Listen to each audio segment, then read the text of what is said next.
સંબંધોમાં શક્તિ અને બુદ્ધિ બંને કરતાં સમજદારી અને ભરોસો વધારે અગત્યનો છે. મોબાઈલમાં નેટવર્ક અને સંબંધોમાં ભરોસો ન હોય તો લોકો અક્ષર ગેમ જ રમે છે. તમારા જીવનમાં દરેક સુખ દુઃખ અને દરેક પગલા પર ધ્યાન રાખનાર બે જ વ્યક્તિ હોય છે, જેને તમે વાલા છો તે, અને બીજો જે તમારો વિરોધી છે તે. અનુભવ ઉંમરથી નહીં પણ પરિસ્થિતિથી આવે છે. સારા સમય કરતાં ખરાબ સમય જિંદગીમાં ઘણું બધું શીખવી જાય છે. મનુષ્યમાં સૌથી ભાગ્યશાળી એ કહેવાય છે જેની પાસે ભોજનની સાથે ભૂખ છે, પથારીની સાથે ઊંઘ છે અને ધનની સાથે ધર્મ છે. ફરીથી શરૂઆત કરવી પડે તો ગભરાશો નહીં, કારણ કે આ વખતે શરૂઆત શૂન્યથી નહીં પણ અનુભવથી થશે. જન્મ થવા પર વહેંચાતી મીઠાઈની શરૂ થતી જિંદગી આ રમત શ્રાદ્ધની ખીર પર આવીને અટકે છે. બસ આ જ તો જિંદગીની મીઠાશ છે.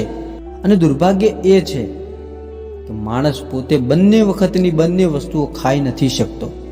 બે વસ્તુ જીવનમાં સફળતા નક્કી કરે છે. એક, જ્યારે તમારી પાસે કશું જ નથી ત્યારે તમારી મેનેજમેન્ટ, અને જ્યારે બધું જ છે ત્યારે તમારું વર્તન. જીવનનો દરેક ક્ષણ એટલો સરસ જીવવો કે જ્યારે પણ આપણને આપણું ભૂતકાળ યાદ આવે ને ત્યારે ખુશ થઈ જવાય. અફસોસ નહીં, સમય ક્યારેય ખરાબ નથી હોતો, પણ આપણી ઈચ્છા સમય સાથે પૂરી ન થાય એટલે સમય ખરાબ લાગે છે. સાગર વિશાળ છે પણ આપણને એટલું જ પાણી મળશે જેટલી આપણી હથેળી છે. સાહેબ, એવી જ રીતે કુદરતની કૃપા અગણિત છે, પણ કૃપા એટલી જ મળશે જેટલી આપણી શ્રદ્ધા હશે. હંમેશા પરિવાર સાથે રહો, કેમ કે તે એક એવી જગ્યા છે જ્યાં આપણને આપણી ખામીઓ સાથે સ્વીકારવામાં આવે છે. સિદ્ધાંતની ખરી કસોટી સંકટોમાં જ થાય છે. સાહેબ, સંકટ વગર ખબર ન પડે કે કોણ સિદ્ધાંત પ્રત્યે કેટલું પ્રામાણિક છે. આખી જિંદગી અત્તર છાંટી છાંટીને મરી જશો તો પણ રાખમાંથી સુગંધ નહીં આવે. પણ સાહેબ, કોઈના અંતર આત્માને જો ઠારીએ તો શ્વાસે શ્વાસમાં સુગંધ આવશે. મગજ ઉપર ભાર સારો નહીં, હૈયામાં વરસાદ સારો નહીં. ખોલી નાખો દિલ દોસ્તો પાસે. આ મૂંઝવણનો કારોબાર સારો નહીં. લોકોની વાતો દિલો પર લેવાનું છોડી દો અને તમારી ક્ષમતાની દુનિયાને બતાવી દો કે તમે કોણ છો અને તમે શું છો. નહીતર કાલે પણ તમે અહીંયા જ હતા અને આજે પણ અહીંયા જ છો અને ભવિષ્યમાં પણ તમે અહીંયા જ રહી જશો. જીવનમાં થોડુંક અંધારું થાય ને ત્યારે જ બધા સંબંધોના રંગ રેડિયમની જેમ ચોખ્ખા દેખાવા લાગે છે. સમય એટલો સરસ પસાર કરો કે યાદ આવે ત્યારે ખુશી થાય. અફસોસ નહીં. જે ભૂલી જવી જોઈએ એ વાતો તમને યાદ છે, બસ એનું જ આ જિંદગીમાં બધો વાદ વિવાદ છે. દરિયો આવડો મોટો થઈને પણ હદમાં રહે છે અને માણસ આવડો નાનો હોવા છતાં બધાને નડે છે. જીભ ભલે ભેજવાળી જગ્યામાં હોય, પરંતુ એમાં આપણા શબ્દો ક્યારેય લપસવા ન જોઈએ.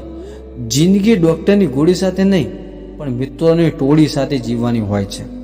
ખરતા પાંદડા એ દુનિયાનું સૌથી મોટું ઉદાહરણ છે કે બોજ બન્યા તો તમારા પોતાના જ તમને પાડી દેશે. સહનશીલતા એ સ્વભાવ નહીં, સંસ્કાર છે. ત્રાજવું વજન માપી શકે, ગુણવત્તા નહીં. સુખ સવાર જેવું છે, માગો તો ન મળે, જાગો તો જ મળે. સંબંધો એવા રાખજો કે તમને એવું ન લાગે કે તમને સૌથી સારી વ્યક્તિ મળી છે, પણ એ તે વ્યક્તિને લાગે કે તમારાથી સારું કદાચ કોઈ નહીં મળે. સમય અને સમજણ નસીબદાર લોકોને જ મળે છે, કારણ કે જ્યારે સમય હોય ત્યારે આપણને સમજ નથી હોતી અને જ્યારે સમજ હોય છે ત્યારે સમય નથી હોતો. દિવસથી થાકેલા માણસનો થાક રાત્રિની ઊંઘથી ઉતરે છે, પરંતુ જિંદગીથી થાકેલા માણસનો થાક મનગમતા મિત્રોની સાથે જ ઉતરે છે. લોકોને મદદ કરવાનો ભાવ રાખજો સાહેબ, કારણ કે કુદરતનો એક જ નિયમ છે, જે કૂવામાંથી લોકો પાણી પીતા હોય એ કૂવો ક્યારેય સુકાતો નથી.